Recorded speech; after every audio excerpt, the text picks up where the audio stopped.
আগামী 22 থেকে 24 জানুয়ারি মালদায় অনুষ্ঠিত হবে বাম ছাত্র সংগঠন এসএফআই এর 38তম পশ্চিমবঙ্গ রাজ্য সম্মেলন। প্রতীকুর রহমান, সৃজন ভট্টাচার্য, দীপশিতা ধর, ময়ূক বিশ্বাস প্রমুখ ব্যক্তিত্ব উপস্থিত থাকবেন এই সমাবেশে। পাশাপাশি বক্তা হিসেবে উপস্থিত থাকবেন মোহাম্মদ সেলিম, সুজন চক্রবর্তী প্রমুখরা। প্রবল শীতেও ওই দিন মালদায় বিশাল জনসমাবেশ করার উদ্যোগ নিয়েছে বামেরা। এই সম্মেলনকে কেন্দ্র করে এসএফআই স্লোগান দিয়েছে, স্কুল কলেজে শপথ করো, বিভেদ রুখে স্বদেশ করো। সম্মেলনকে কেন্দ্র করে মালদা তো বটেই, রাজ্যের অন্যান্য জেলাতেও বিভিন্ন অভিনব কর্মসূচির উদ্যোগ নিচ্ছে এসএফআই।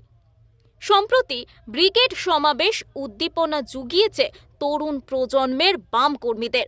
অগ্রগতির আবহেই এসএফআই এর সম্মেলন নতুন করে অক্সিজেন দেবে বাম শিবিরকে, আশাবাদী ছাত্র নেতারা।